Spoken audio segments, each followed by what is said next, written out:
नमस्कार, मैं doctor Sumit Rawat BMC की वायरोलॉजी लैब से नोडल ऑफिसर, प्रभारी अधिकारी।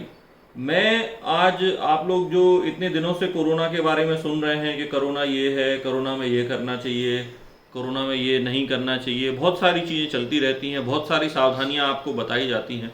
लेकिन आम तौर पर जो सावधानियां बताई जा रही हैं, लोग उसका पालन नहीं कर रहे हैं। आम तौर पे देखने में आ रहा है कि जो लोग लापरवाही कर रहे हैं उसकी वजह से ये बीमारी लगातार बढ़ती चली जा रही है। ये बीमारी जो है दिसंबर 2019 में शुरू हुई चाइना से और धीरे धीरे अनेक देशों में फैलती हुई ये भारत तक पहुंच गई। और भारत में भी हम देख रहे हैं कि आजकल ये बहुत तेज़ी से फैलती जा रही है। तो लोग इसके बारे में सुन तो रहे हैं, समझ नहीं रहे हैं।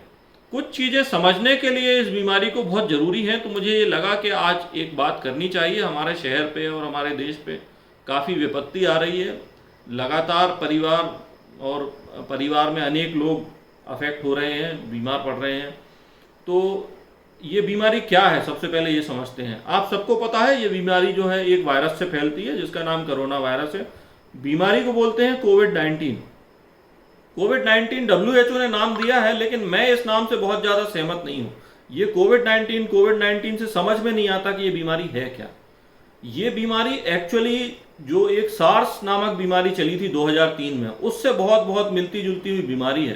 तो असल में इस वायरस का नाम है SARS-2 वायरस और इस बीमारी का नाम भी एक्चुअली SARS-2 होना चाहिए था। अब ये सार्स क्या है? SARS। सार्स है सीवियर एक्यूट रेस्पिरेटरी सिंड्रोम। तो इस बीमारी में सीवियर एक्यूट रेस्पिरेटरी जो समस्या है वो उत्पन्न होती है। सीवियर मतलब गंभीर, एक्यूट मतलब अचानक से आने वाली, और रेस्पिरेटरी मतलब श्वसन नली को प्रभावित करने वाली। ये एक समस्या है या बीमारियों का समूह है। तो ये जो कोविड है इससे सार्स जैसी बीमारी होती है। और इससे आदमी मरता क्यों है? बड़ी आसान सी बात है। लोग बोलेंगे यार जब ये श्वसन नली की बीमारी है तो इससे मरना नहीं चाहिए। तो अब ये अपन देखें कि इसको अपन एक तुलनात्मक देख सकते हैं कि आदमी डूबने से क्यों मरता है। आप बोलेंगे भाई पानी में आदमी गया और पानी लंग्स में या फेफड़ों में भर गया और डूब के आदमी मर गया, तो भाई मर क्यों गया? मछलियां तो नहीं मरती डूबने से, तो फिर आदमी क्यों मर जाते हैं? आदमी इसलिए मर जाते हैं क्योंकि हमारे लंग्स को हवा की जरूरत होती है। हम पानी में से ऑक्सीजन नहीं निकाल सकते। और ऐसा ही विपरीत में इस बीमारी में लंग्स में जो है पानी भर जाता है। तो लंग्स में जो अचानक से पानी भर जाता है इस बीमारी में, उस वजह से व्यक्ति की मृत्यु हो जाती है। या उस वजह से दूसरे जो ऑर्गन होते हैं उनमें ऑक्सीजन की जो कमी होने लगती है। ऐसा नहीं होता कि एकदम से जीरो हो गए ऑक्सीजन। ऑक्सीजन 70% होती है, 60% होती है, 50% और धीरे धीरे उससे भी कम हो जाती है। तो हमारे जो हार्ट है, ब्रेन है, इनको जो ऑक्सीजन चाहिए वो कम होती चली जाती है। दूसरे ऑर्गन भी फेलियर में जाते हैं, उसकी वजह से भी डेथ हो जाती है। तो ये डेथ ऐसे लोगों में ज्यादा होती है जिनको दूसरे बीमारियां भी हैं। दूसरी बीमारी जैसे हमारे यहाँ डायबिटीज, हार्ट पेशेंट, ऐसे लोग, और ब्लड प्रेशर के पेशेंट, ऐसे लोग बहुत ज्यादा हैं। तो ऐसे लोग जिनकी उम्र ज्यादा है, जिनको डायबिटीज है और जिनको मल्टी मॉर्बिडिटी है। कोमॉर्बिडिटी हम बहुत सुन चुके, लेकिन अभी एक नया टर्म चल रहा है, यह है मल्टी मॉर्बिडिटी। जिनको एक साथ पहले से बहुत सारी बीमारियां हैं, ऐसे लोगों को ये बीमारी और ज्यादा नुकसानदायक हो सकती है, कोरोना बीमारी। तो ऐसे लोग अपना इलाज घर पे बिल्कुल ना करें। ऐसे लोगों को ही हमें हॉस्पिटलाइज करने की जरूरत है। और ऐसे लोग जिनको की मल्टी मॉर्बिडिटी, पहले से 2 से 3 बीमारियां हैं, ऐसे लोगों को हमको जल्दी से जल्दी अस्पताल पहुंचाना है। अब आप बोलेंगे अस्पताल क्यों पहुंचाना है? जब इस बीमारी का कोई इलाज नहीं है तो अस्पताल क्यों पहुंचाना है? अपन अब ये देख चुके हैं कि ये बीमारी में समस्या क्या आती है? ऑक्सीजन की कमी होती है। तो इलाज भी वही है जो समस्या है। समस्या है ऑक्सीजन की कमी, तो इलाज है ऑक्सीजन देना। तो क्या आप घर पे ऑक्सीजन ले सकते हैं? मेरा जवाब होगा बिल्कुल ले सकते हैं।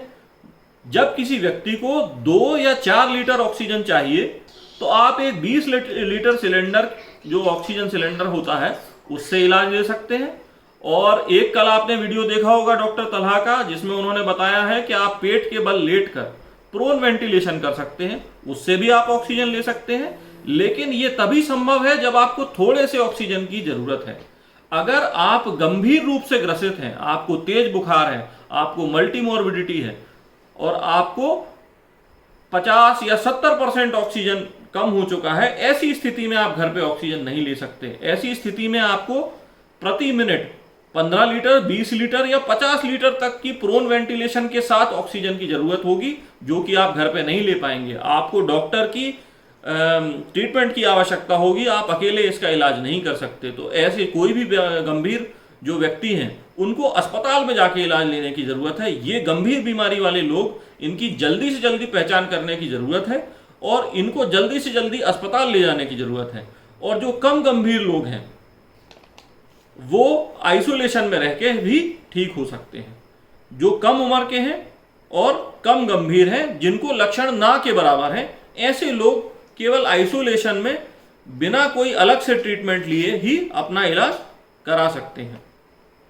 कुछ चीजें और कि इसका बचाव कैसे किया जा सकता है। आपने सब सुना कि मास्क पहन के और एल्कोहल से हाथ साफ करके, डिसइंफेक्टेंट से हाथ साफ करके, सरफेसेस को साफ करके हम इससे बच सकते हैं। लेकिन इसके पीछे समझने की जरूरत है कि इससे बचाव होता क्यों है। तो अपन पहले ये समझते हैं कि ये फैलता क्यों है। ये श्वास से फैलने वाला वायरस है। तो आप जब कभी कोई बीमार व्यक्ति जो होता है उसके संपर्क में आते हैं, कम दूरी पे, आप पास खड़े होके ज्यादा समय के लिए बात करते हैं, तो उसकी जो श्वासन नली से जो वायरस बाहर निकल रहे हैं वो आपकी श्वासन नली से अंदर जा सकते हैं, उससे आप बीमार पड़ सकते हैं। दूसरी चीज, जब कोई व्यक्ति खांसता है, छींकता है, ऐसे हाथ लगा सकता है और ये हाथ वो कहीं पे टच कर सकता है। हो सकता है कि खिड़की में टच करे या खिड़की के हैंडल, दरवाजे के हैंडल, या फिर कोई जैसे कांच का कैबिनेट है उसने उस पर हाथ रख दिए।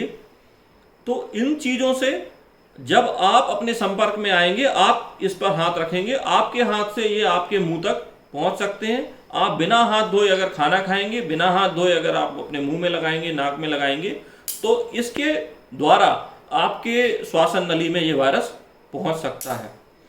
तो अपन ने ये देख लिया बचाव कैसे कर सकते हैं, इलाज भी देख लिया है, और आप ये समझना चाहेंगे कि इसमें व्यक्ति ठीक कैसे होता है, कि जो व्यक्ति घर पे रहता है तो ठीक कैसे हो जाता है। हमने देखा है आमतौर पे जो सर्दी जुकाम होता है वो भी लगभग 6-7 दिन, हफ्ते भर में ठीक हो जाता है। उसी तरह से ये बीमारी भी अपने आप व्यक्ति की जो प्रतिरोधक क्षमता है उससे ये बीमारी ठीक हो जाती है।